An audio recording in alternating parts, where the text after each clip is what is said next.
Ballon d'Or വീണ്ടും ഒരു ചർച്ചാ വിഷയമായിരിക്കുകയാണ് അല്ലെ. അപ്പൊ അതിനകത്തേക്ക് ഒസമാൻ ഡെമ്പലേക്ക് അല്ല, യമാലിന് വേണ്ടിയിട്ട് പല ജേർണലിസ്റ്റുകളും ക്യാമ്പയിനുകൾ സ്റ്റാർട്ട് ചെയ്തു എന്ന് പറഞ്ഞിട്ടുള്ള ന്യൂസുകളൊക്കെ കാണുന്നുണ്ട്.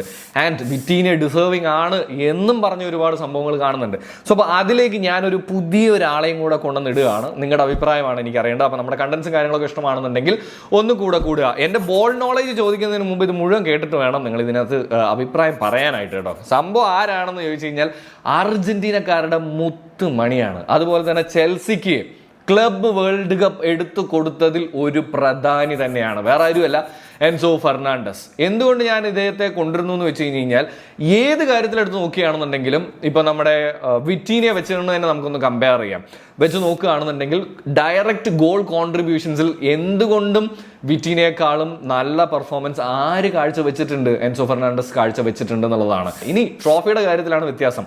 ശരിയാണ്, ഈ പറയുന്ന പോലെ തന്നെ പ്രീമിയർ ലീഗ് അടിച്ചിട്ടില്ല, ചാമ്പ്യൻസ് ലീഗ് അടിച്ചിട്ടില്ല, പക്ഷെ കോൺഫറൻസ് ലീഗ് അടിച്ചിട്ടുണ്ട്, ക്ലബ്ബ് വേൾഡ് കപ്പ് അടിച്ചിട്ടുണ്ട്. ക്ലബ്ബ് വേൾഡ് കപ്പ് എന്ന് പറയുന്നത് എന്തായാലും നിസ്സാരമായിട്ട് അങ്ങോട്ട് അടിക്കാൻ പറ്റുന്ന ഒരു സാധനമാണ് എന്ന് ഞാൻ വിചാരിക്കുന്നതേയില്ല. സോ അതുകൊണ്ട് തന്നെ എന്തുകൊണ്ടും എൻസോ ഫെർണാണ്ടസ് ബാലൻഡിയോറിന് ഡിസേർവിംഗ് ആയിട്ടുള്ള ഒരു ആൾ തന്നെയല്ലേ? എന്താ നിങ്ങൾക്ക് ഒന്ന് താഴെ കമൻറ്റ് കറവും.